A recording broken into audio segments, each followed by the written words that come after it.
Assalamualaikum warahmatullahi wabarakatuh. Jumpa lagi dengan saya Mas Yunas. Pada video kali ini saya ingin menjawab pertanyaan dari beberapa subscriber yang sering menanyakan, Mas, AC saya netes air. Seperti apa review selengkapnya? Simak terus.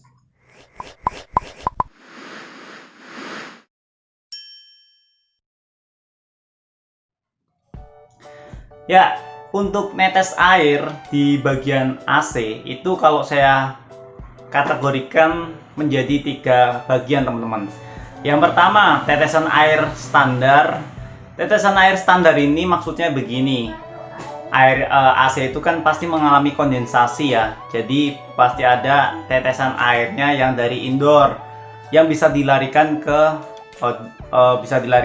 luar ruangan. Di situ biasanya kita pasang macam kayak selang khusus yang dimana biar tetesannya itu udah lari ke misalkan selokan ataupun tempat pembuangan. Kalau menurut saya yang pertama itu tetesan itu udah wajar lah, itu nggak perlu repot dan nggak perlu ribet karena itu udah pada jalurnya, teman-teman. Yang kedua, tetesan dari indoor AC-nya. Maksudnya gini, tetesan dari indoor AC itu ketika malam-malam AC teman-teman itu netes sendiri dari swingnya, itu biasanya dari bawah casing AC itu suka netes, teman-teman.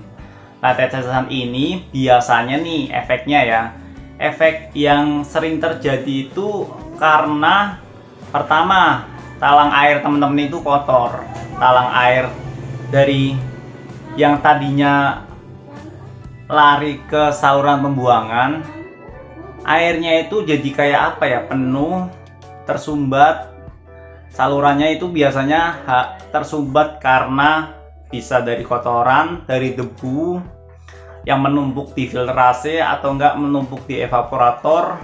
Bisa juga dari macam kayak lumut. Lumut itu debu-debu yang udah sering kena air, jadinya seperti itu, teman-teman. Nah, untuk solusinya, solusi dari air netes di bagian indoor, teman-teman bisa lakukan pembersihan di bagian indoornya itu menggunakan seperti cara-cara yang sudah pernah saya jelaskan pada channel ini, teman-teman. Kalau teman-teman nggak mau ribet, teman-teman tinggal panggil teknisi AC, just minta servis AC aja. Kalau nggak cuci AC, itu biasanya sih 80% cuma kotor, teman-teman. Saluran airnya itu untuk talang air di bagian indoornya itu ketutup sama kotoran. Yang kedua itu, teman-teman. Yang ketiga, netes air di bagian nipple outdoornya. Kalau menurut saya sih selagi tetesannya kecil sedikit itu masih wajar, teman-teman.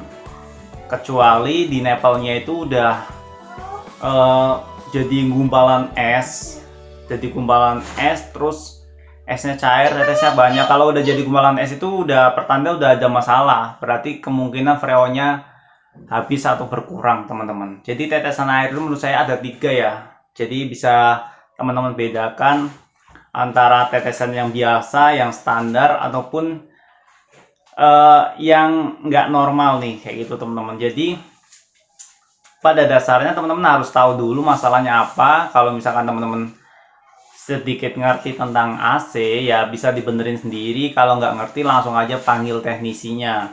Kalau teman-teman ada pertanyaan seputar permasalahan AC teman-teman, silakan aja tulis di kolom komentar. Jika saya tahu, saya akan jawab, teman-teman. Jika saya nggak tahu, saya akan bantu cari tahu. Untuk permasalahan AC tetesan air seperti itu. Yang kedua, yang sering ditanyakan oleh subscriber itu mengenai listrik, teman-teman. Listrik AC itu kalau misalkan pemakaiannya nggak bener, kadang bisa bikin boros AC, bisa bikin bengkak AC. Pernah dengar kasus yang kemarin itu kalau nggak salah 100.000 cuma buat 2 hari, AC-nya 1 PK ya. Karena kalau ditanya lagi, memang pakainya langsung 16 16, biarin aja. Emang AC-nya dingin, tapi efeknya ya akan bikin listrik teman-teman itu membengkak atau boros gitu, teman-teman.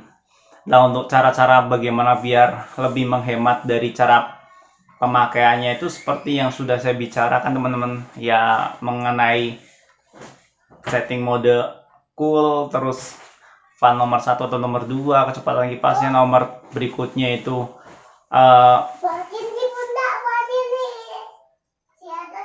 berikutnya bisa setting suhunya antara 23, 24, 25, 26 atau 27. Bahkan kalau misalkan sudah dingin, menurut saya sih udah di atas 25 pun udah cukup lah.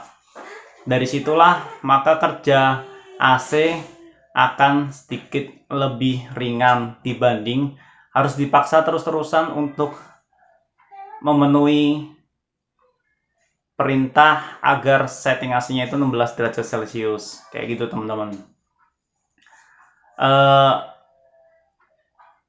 Cukup sekian video kali ini.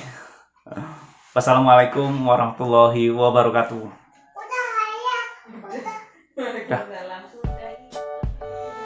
Assalamualaikum warahmatullahi wabarakatuh. Jumpa lagi dengan saya Mas Yunas. Pada video kali ini saya ingin sedikit berbagi tips atau menjelaskan tentang